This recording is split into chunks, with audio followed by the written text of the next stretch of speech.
જી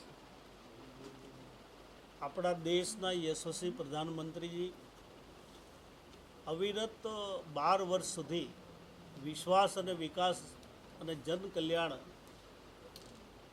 કામો કરીને એમણે 4399 દિવસો સંપૂર્ણ રીતે ખૂબ સારી રીતે પૂર્ણ કર્યા છે.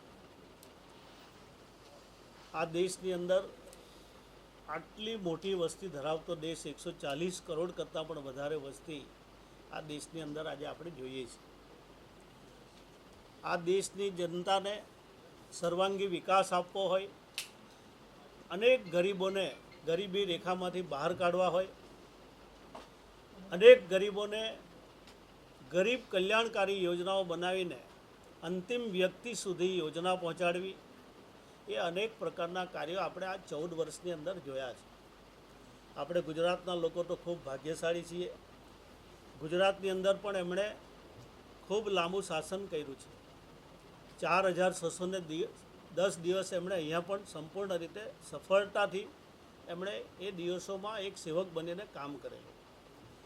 ગુજરાત આજે મોડેલ રાજ્ય તરીકે જ્યારે પ્રસ્થાપિત થયું હોય તો એમને એમ નથી થયું. આદરણીય નરેન્દ્રભાઈએ જે ગતિ પકડાવેલી હતી એ જ દિશાએ આજે ગુજરાત પણ પ્રગતિ કરી રહ્યું છે.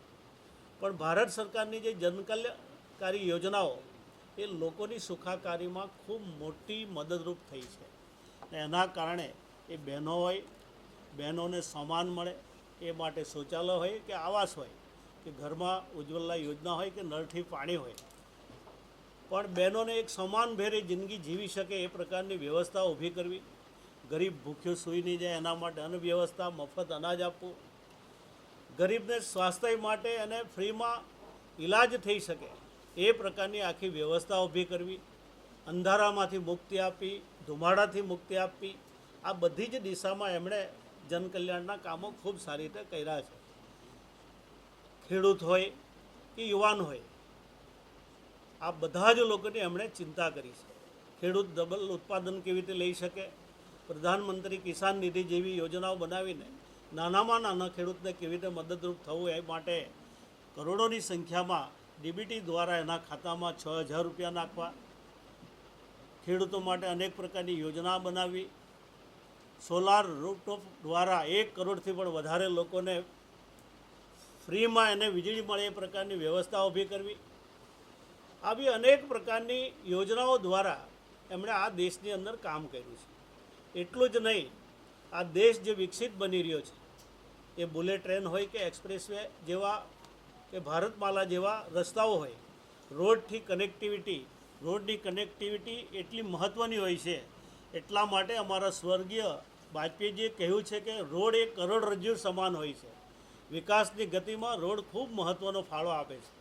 એટલા માટે આપણા દેશની અંદર કે આપણા રાજ્યની અંદર જે માળખાકીય રીતે આપણે જોઈએ તો રોડની જે વ્યવસ્થા છે એ દરેક દિશામાં આજે સારી રીતે લોકો પરિવહન કરી શકે, ટ્રાન્સપોર્ટની વ્યવસ્થા સારી રીતે ઉપર ચાલી શકે એ પ્રકારની વ્યવસ્થા આપણે ત્યાં જોવા મળે છે. એટલા માટે દેશ સુરક્ષિત પણ છે, દેશ વિકસિત પણ બની રહ્યો છે અને દેશ આત્મનિર્ભર પણ બની રહ્યો છે. ત્યારે ચોક્કસ મને આશા છે કે આ આત્મનિર્ભર દેશ સાથે જો લોકો જોડાઈ જશે તો દરેક વ્યક્તિ આત્મનિર્ભર બનશે અને દેશ ખૂબ વિકસિત બનશે. હું વિશેષ વાત નહીં કરું તો આપના માધ્યમ દ્વારા મોદી સાહેબ હજુ પણ લાંબા સમય સુધી કામ કરવાના છે. એમનું સ્વાસ્થ્ય સારું રહે અને દીર્ઘાયુ બક્ષે એ જ પ્રાર્થના. ધન્યવાદ.